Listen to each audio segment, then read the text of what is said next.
Hello and welcome everyone. Andy Bryan here again from the Soul Pathway, and today I'm here to deliver another Soul Pathway interview to share Casca Graham's spiritual journey and Soul Pathway. Casca is known as an International Angelic Reiki Master who likes to support people with physical, emotional and spiritual health.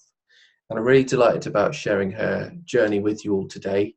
But before we dive into her journey and story, tell me a bit more about yourself, who you are and what you do. Okay, hi Andy.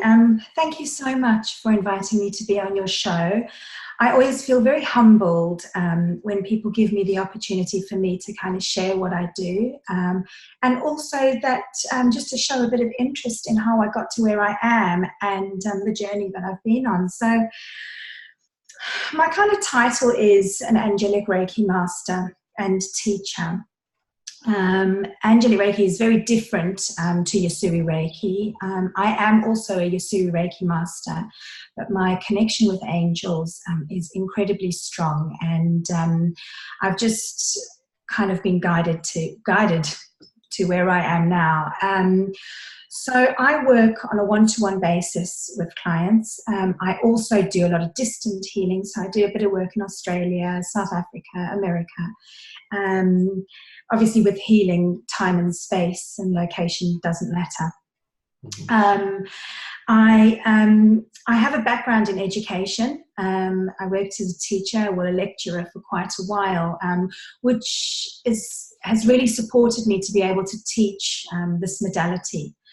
I also have a background in mental health, which again gives me the knowledge to be able to be working with people on a mental, physical and spiritual level, all of equal importance. I do a lot of work with children and with teenagers. I'm actually very, very devoted to working with children because I feel like part of my life purpose is to support all these beautiful babies that are being born now, that are coming to save our planet, and they need the right type of guidance in order to achieve their life purpose. So I have a beautiful little shop called the Tranquil Garden Boutique, which I manifested for quite a while and just listened to the guidance of my angels. And it's big enough for me to run workshops. I teach lots of kind of well-being workshops, which is great. And I also have space to do my one-to-one treatments. Awesome. So yeah, I'm very lucky. Yeah. Love it. And as I mentioned, before the interview, I think it's great that you marry, the formal education with spiritual education, because I think we can meet so many more people in that way, support many different people with from all different walks of life, but from all different mindsets as well, because we're all coming into this age where spirituality is really surfacing for each and every one of us. We're all awakening to our spiritual selves and our souls, and we need to just embrace that, don't we? So totally. So let's dive into your journey and story and find out a bit more about where you began. I like to regard this as our old self, where we're living through conditioning and patterns of society and culture, religion, values and beliefs passed on to us by our parents. And in many ways, we are programmed to live that life. We are living life on autopilot. If I was to ask you what your old self was like, who you were before you, in many ways, connected with your spiritual self and your spiritual journey.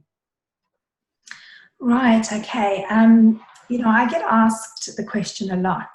People say, Cass, when did you become spiritual? And I have to say, I know a lot of people that had their awakenings quite late in life. For me, my spirituality really is as far back as I can remember. Did I honor it forever? No, I lost my way.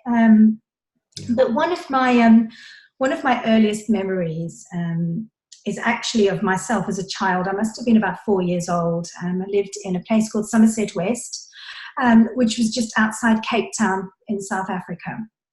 And I remember it must have been about 9 o'clock at night, and my mom was watching Dynasty or Dallas. I can remember listening to it in the background. And I was on my hands and knees in my bedroom, with my eyes closed and my hand out. And I just said, Jesus, if you're really there, I'd like you to please come down and hold my hand.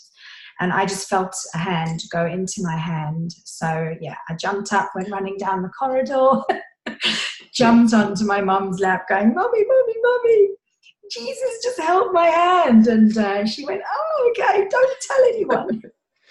Yeah. Which I get. It's quite funny. But that connection was always there. You know, I didn't have Christianity pushed on me or forced on me as a child. In South Africa, though, Christianity was quite a big thing. And I suppose in a way I was very lucky. On my father's side, my grandfather was Glaswegian. And he was a Methodist minister, and he actually christened me in my own home, which I think is quite beautiful. And I chose the Christianity kind of pathway as a child because I was always drawn to what I couldn't see, you know. And so I loved I loved the story of the Bible. I just loved the kind of energy around the stuff that we couldn't see. Yeah. I kind of lost that as I got older because my spirituality kind of heightened, and I was drawn to crystals and astrology and reflexology and all things like that, which I was kind of told wasn't part of the Christian faith. But my family just guided me and let me be who I wanted to be. See, that's great in a way, because I always find that conditioning is very much more prevalent within our parents than it is with anything else generally, you know, because our parents shape us in so many different ways by their beliefs, their ideals about life, and they project them onto us unconsciously, or, you know, in a good way or a bad way, you know. They just do, don't they? But it's interesting that, would you say that South Africa at that time really shaped your beliefs around Christianity, and you adopted those patterns a lot then? A little bit. You know, I remember I had a wonderful teacher. Her name was Mrs. Knocker, and she loved animals, and so our classroom was full of kind of rats and guinea pigs and axolotls and all sorts of weird, wonderful things. And she was very, very religious. And she, and because of the way she was, I kind of followed her footsteps a little bit. And we used to go to a thing called Scripture Union, where it was like a camp, a Christian camp and whatever. But at that stage, my shift started happening, because I remember, you know, being on Christian camp at night and kind of trying to call spirits in and all sorts of Yeah. guiding the way. I must have only been about 8 years old. Obviously, those types of things weren't totally accepted. Yes. Yeah. You know, but I think in my generation, Christianity was quite a big thing. Most people did go to church, and you know, just the way it was, which I don't think was a very bad thing. No, it's just part of our conditioning, isn't it? You know, it's just totally. My mom has never been a churchgoer. It's never really been her thing, but she's very open to, you know, to whatever.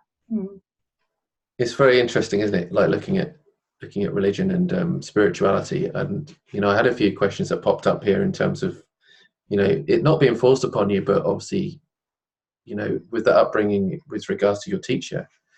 I'd imagine you really much adopted the religious aspects of life at that point. Did it cause you to, in some ways, neglect parts of spirituality because it was deemed as, you know, not accepted? You know? No, I don't think it did. I think it enhanced it for me. And it's quite funny now, because doing the work that I do, which I know we'll come to later, but doing the work that I do, I work very much with angels and ascended masters. And a lot of the people that I was studying and learning about as a child, I now work with in a different light. So the education was priceless. And it was obviously meant that life was meant for me, because the knowledge that I have now, I know who I'm working with. I know their history. I know what they're about, which I just think is amazing. Definitely. No, that's fantastic as well. So if we look at your soul awakening experience, you had the soul awakening experience, when you were 4 years old, but I'd imagine from what you spoke about just a moment ago, you had more of a soul awakening experience a bit later on, when you were sort of more conscious of your own self.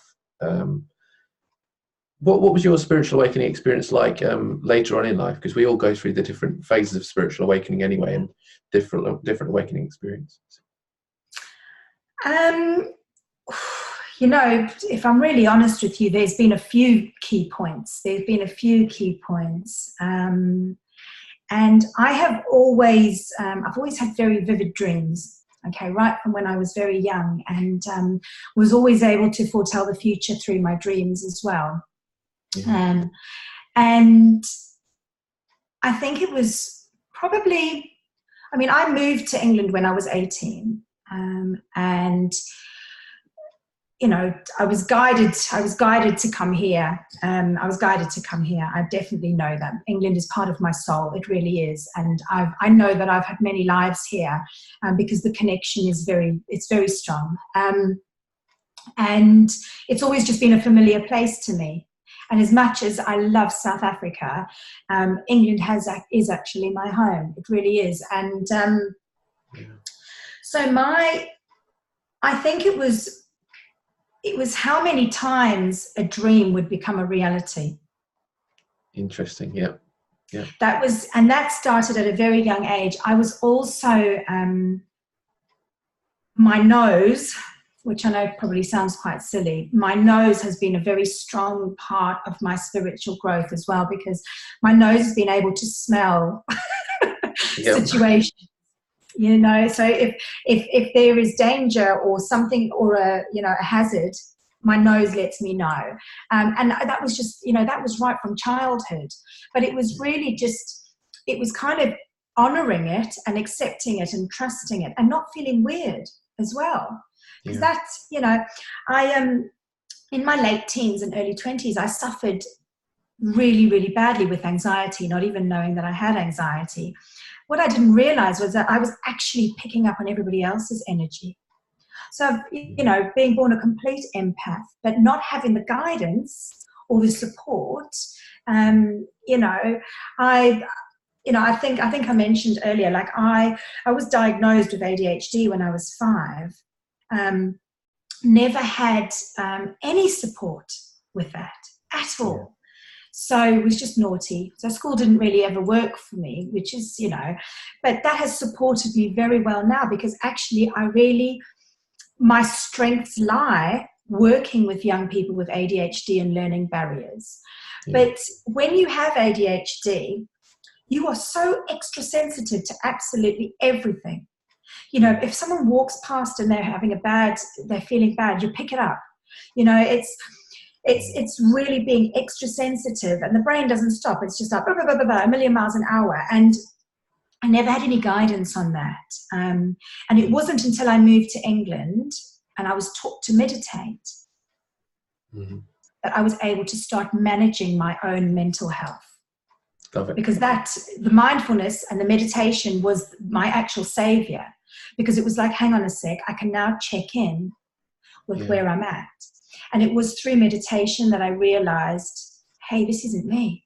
It's that person. Definitely. And I love what you say about that, because there are aspects of ADHD that I connect with, and I understand that people have the attention deficit. But like you said, it can be the overwhelm of emotions and a lot going on in the mind. But when we slow down our mind and we really connect, what are we left with? We're left with no ADHD at all in many ways. It's non-existent, you could say. And I think I don't want to digress too much, but I think it's a byproduct of our culture and our society nowadays, because we are so consumed by information on our phones. We pick up our phone every day and we think, oh, who's messaged me today? And we're constantly looking and thinking. Our mind is constantly on overdrive. Yeah. But going back to your spiritual awakening, it's really interesting that happened through dreams. You know, the dream state, and I'd imagine it was through dream state. It was connecting with spirit at the same time, and spirit coming into the physical reality. Things like that. Yeah. I also had in about 2008. Actually, no, I'll go back. In about 2002, I was living in a little flat behind a bar that I was managing, and I had quite a big experience in this flat because there was an energy in there that I would say probably wasn't considered very pleasant, and I think my guides were trying to wake me up a little bit. And this energy was connecting with me as well. And what I had to do was actually call in protection and support from angels. So that was as far back as about 2003. And I knew then how powerful this energy and this other kind of world was. And then again, something very similar happened. I was living in another house and there was something in there. And I remember calling in Archangel Michael and I was completely wide awake. I called him in and I just said, look, there's something here that shouldn't be here. And I call you in now. I ask you for protection and guidance. And my whole room just went electric blue. And, you know, with experiences like that, there's no other explanation. There's no other explanation. I've from that moment, I always knew that I could call on Archangel Michael anytime, any place, any space. Because obviously time, there is no such thing as time when you're working with energy. So, you know, it's been little key moments that have totally, you know, moved me to where I'm at. So I had a question for you there, because I speak about the phase of self-inquiry that we go through, and for me, the self-inquiry is the phase of discernment from ego and conditioning, and really connecting with soul and the soul truth of what's coming through. And I'd imagine going through those dreams and those spiritual awakening experiences, I'd imagine you went through that place of self-inquiry and discernment at the same time as you know, what is bringing this reality to me, and what is truthful and honest for me. What was that like for you in terms of going through that? Well, there was at the time when this is probably shortly after. This has been about 2004, 2005. I was in a relationship with somebody who I absolutely adored. But we lived in a life which was very much about partying, and he was a music producer and all that kind of stuff. So our life was very much centered around that, which in many ways could actually be quite toxic. You know, there's lots of kind of, there's lots of different people involved, lots of late nights, all that kind of stuff. And I used to have a recurring dream, and it would always be that we were at a party, and I would say, let's go home. And he would choose to stay. And I used to wake up feeling really, really awful. And it got to the point, and he always used to say to me, oh, don't be silly. Don't be silly. But this dream became so prominent in my life. It used to happen maybe like twice a week. And in this house alone that I was living in at that time, there was lots of little things going on. And he wasn't very spiritual at the time. Subsequently, he's actually grown to become quite spiritual, but at the time he wasn't. And when our relationship came to an end, that dream was very, very real, because it ended because that kind of life wasn't good for me. But that was his path, and I had to kind of step away from it. So the dream was there all the time. And it was only when I actually moved away and moved back to London, because I was living in Portsmouth at the time, I was like, you were telling me all the time. You were telling me all the time. And it was so clear. It was clear as rain what was going on there, you know. And what I was not doing was listening. Yeah. So And this it was called you so to say, like, clear. it called you to say, look, now's the time, Casca, listen to myself. You know, what I've been going through is very much a conditional aspect of my life. And now I do need to follow my soul now. You know, this is Yeah. what I need to do. You know. Yeah. Excellent. And once you actually do listen, everything changes. Yeah. Because you almost get a real solid feeling within and an inner power. Definitely. Yeah. Once we stop listening, that's when it goes a bit wobbly. Yeah. You know, so that real trust. Because I was going to ask you a question there, because I believe we go through a shift in consciousness, a big shift in consciousness, and the shift in consciousness for me is a shifting from self to soul, which I speak about. That's what my work is all about. Amazing, yeah. Shifting from ego to soul-based consciousness. I'd imagine you went for a big shift of ego consciousness to soul, and I know it's not an instant thing, but often at times there is those abruptive moments that says, actually, there is this shift that just happens. Yeah. I often say this to my clients, and I often have this conversation in some of the workshops that I deliver. On a grander scale, we are heading towards our ascension, okay? It is all coming now. And our guides and our angels are not messing around anymore. Okay, so it's almost like we're getting slapped in the face with a big wet fish, okay? And what I find happens, and it's happened to me, and what I find happens to a lot of people that come to me is everything, absolutely everything is up in the air. Job, relationship, everything, okay? And it's the way of going, where you're at is not part of where you need to be. Yeah. And it doesn't matter how hard you keep trying in that space, it's not going to get any better because you haven't stepped forward. You're not listening. You're not making the changes that you need to be making in order to have your shift and start stepping into your power and your life purpose. They're not messing around. That's the thing. They're actually quite ruthless. Definitely. And I think that's a good thing.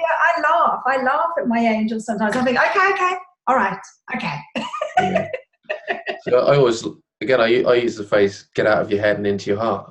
Yeah, that's it. Because that's where the magic is. That's where the power is. And that's where the trust is. Here, not so much. So if we look at the next phase, I think is one of the biggest phases of our journey. You know, it's the phase of transcendence, you know, where we transcend our consciousness and awareness and we really, truly start to step into who we are. But the phase of transcendence is, you know, you speak about physical, emotional, and spiritual health. You know, I believe the phase of transcendence is about embodying your physical journey, spiritual journey, and emotional journey, and really becoming at one with who you are, which for me, you go through the physical challenged obstacles, emotional challenged obstacles, and spiritually, you know, for me, like when I speak about your soul as an individual, you've got your ego, yourself, and your shadow. So shadow aspects come to light that need to be healed, to reintegrated in order to love yourself. But I'd be interested to know what your phase of transcendence was like, and what challenges and obstacles you faced physically, emotionally, and spiritually. And maybe if you wanted to share some of the core wounds that you felt like you had to work through and heal in order to accept and embrace the true unconditional love of who you are today. Right. I'm still on a journey, Andy. I'm still on a journey because although I feel like I've very much stepped into my power and I've surrendered, and that is a really big word, I have surrendered, okay? I've surrendered my need to control. I find that control has always been a very big part of me. You know, the joke, oh, you're such a control freak, blah, blah, blah.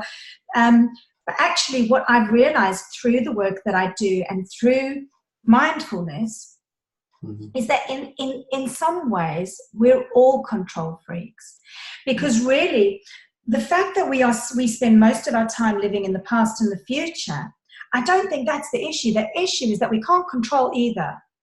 Yes. Okay. Yeah. And so for me, the biggest thing I've had to learn is control, and I still work on it. It's the fact of not being able to control everything. But really, once you step into the present and you start spending more time in the present moment, and the fact that I work with my angels, I'm able to be more present and then surrender. And what I'll find, like, silly little things, I'll be driving in the car and all of a sudden I'll feel my sacral chakra go all funny and my solar plexus go all funny, and I'll be, and then all of a sudden I'll use a bit of informal mindfulness. I'll smell the air, or I'll give my steering wheel a little squeeze, or, I'll tune in, and then I'll be like, I'm surrendering that feeling right now, because I'm in a space that is not serving me anymore, and it's lowering my vibration. So it's the awareness, it's actually being aware as well of where you're at when you're in that space of needing to control and not being present. Can I ask you a question I work on it a lot. Pardon? Can I ask you a question there then? I think surrender and control are very much go to the core, really. I find, control is for me about conditioning and conformity.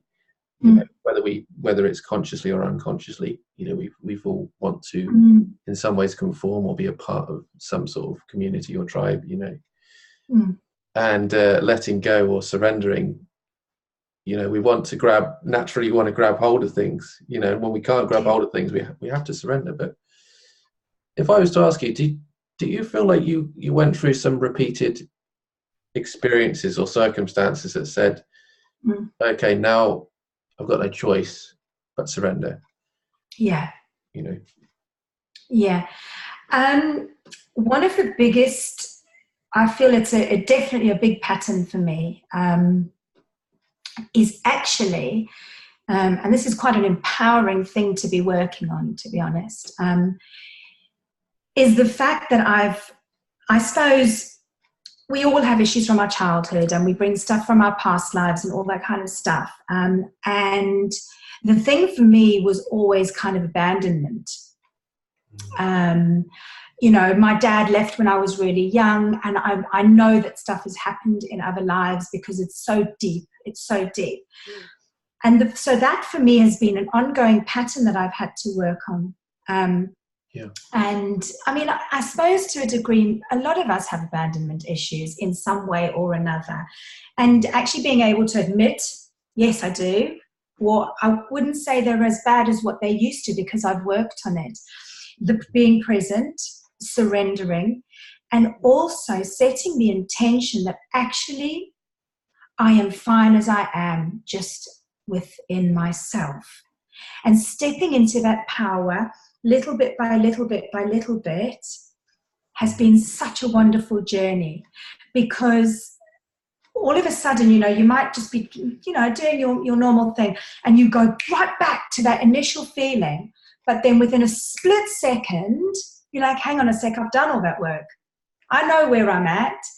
So that pattern is not as strong, but it's always kind of there. But I'm able to see the work that I've done by surrendering, by also cord cutting as well, because I do a lot of work. So although the physical first aid, the mental first aid, which is what I teach people, spiritual first aid is just as important. So we should always be clearing our energy and protecting and grounding, clearing, protecting, grounding, because those things is what's keeping us kind of solid. That is to preserve life just as much as mental and physical first aid, as far as I'm concerned. It's equally as important. Yeah, and I love it. And it's in many ways bringing spirituality to humanity in terms of who we are as human beings, Good.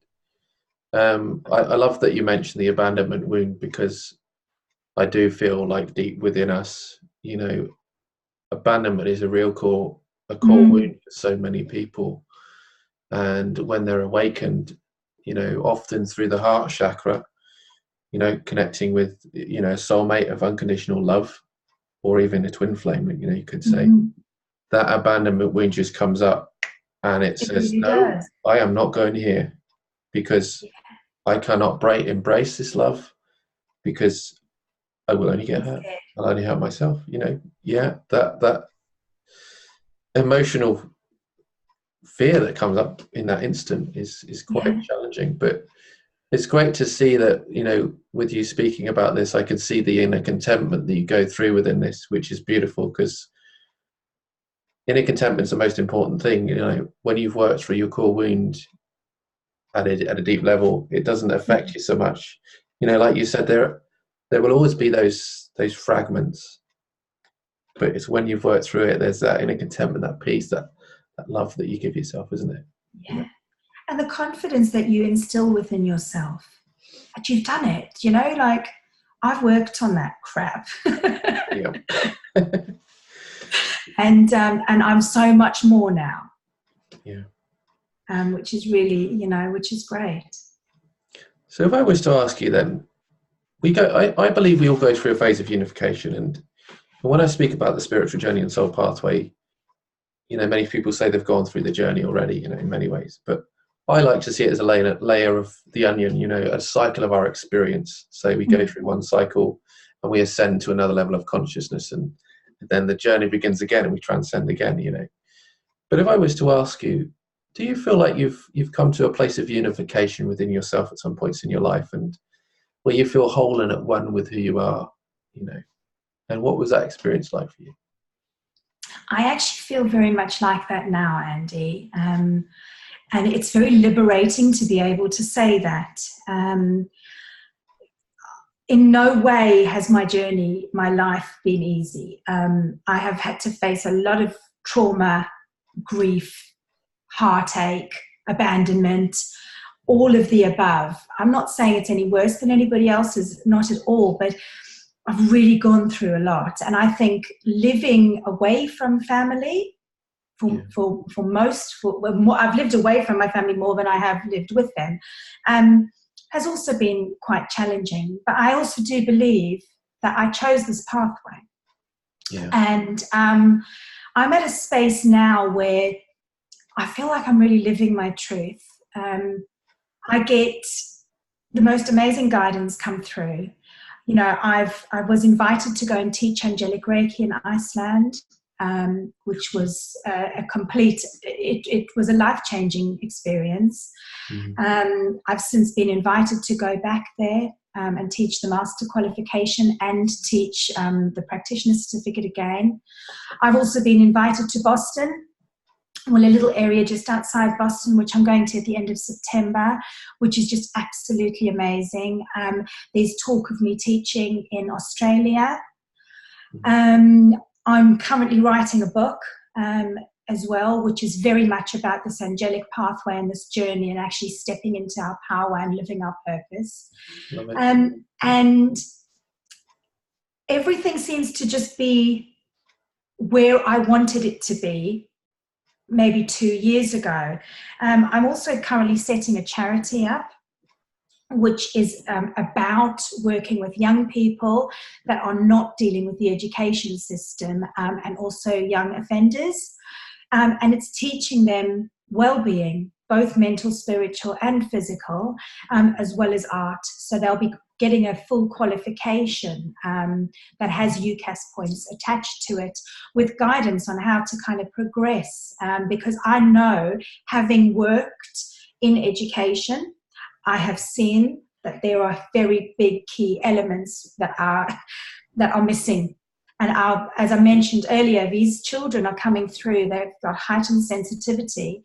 They need more, so talking about where I'm at now, I'm really where I've always wanted to be. And I feel like my inner light is really, really shining. I feel like my guides and my angels have my back. And I'm literally just being guided to where I need to be to spread my light. Fantastic. And I think that is a beautiful phase of unification. Sometimes I think about the phase of unification as a death and rebirth of self as well. A complete death of the old and rebirth of the new. Yeah. Which I can imagine you know, from you saying that, that's what you experienced as well there, you know. So if I was to ask you a final few questions, who are you today based on the journey that you've gone through, and why do you feel like you do what you do today in order to support others? Right. The fact that I feel like I've stepped into my power, I feel that I'm able to support other people to step into their power and really own who they are, what they've been through, and use it to their full potential and advantage. You know, I laugh when I used to work with children with ADHD. They never used to believe I had it. They're like, no, you don't. And I was like, do you know what? Having ADHD has made me an amazing teacher, because I can be everywhere at once. I know exactly what's going on in my classroom. And they used to laugh and go, you don't have it, you don't have it. And I was like, I do. And I struggled. You know, so I'm really now able to embrace everything that I have been and own it and actually love it. Yeah. And like it a lot. And that's beautiful. That's the most, I think that's a place that we all want to get to. I think that beautiful place of inner peace, you know, people often ask me what success is. You know, you look at material things, you know. Not anymore. Not anymore. And it's that beautiful inner peace, you know. I am completely happy and content in my past. I'm completely happy and content in my present. And not that we should be purely focused on our future, but I'm embracing whatever the future brings me.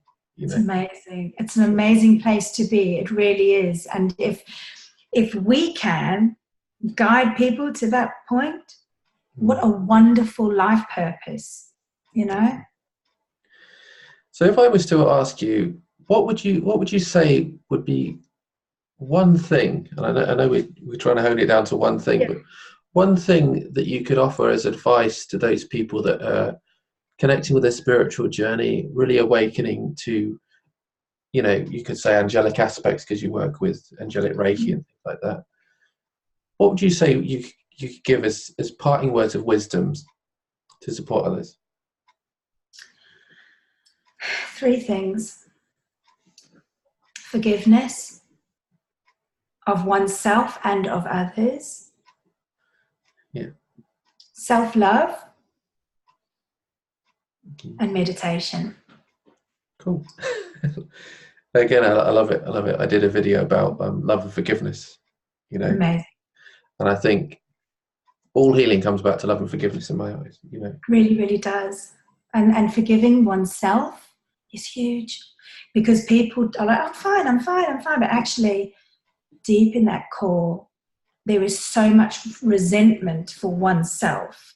And once that's gone, we truly learn to love ourselves. And by truly loving ourselves, we are then able to love others. The shift happens. Definitely. No, I completely resonate and agree with that. So where can we find out more about yourself and your work? Right. Well, obviously I'm on Facebook. I'm on Facebook as myself, which is Casca Graham.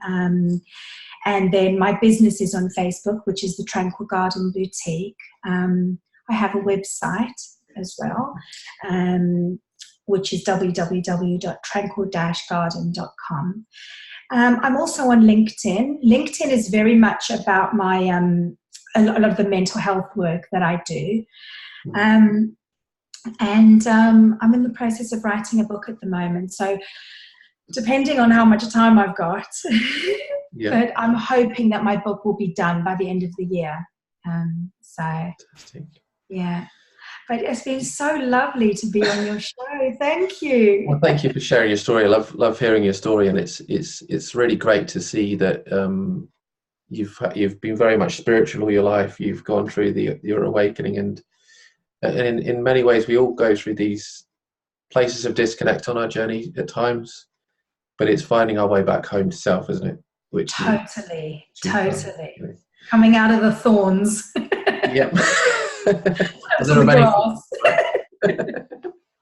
there are many thorns. But thank you again. And what I will say is all of your links are below the video. So any of you that are connecting with the video, you've connected with Casca's story, be sure to, on YouTube, look at the description and you can find out all of the information about where you can find out on her on Facebook, LinkedIn, or even her website. So I will say thanks again for sharing your journey and story. I wish you all the best, and it's been really a blessing. So thanks. Thank you, Andy. Sending lots of love to you. Yeah, you too. And I will say bye for now. Bye-bye. Bye.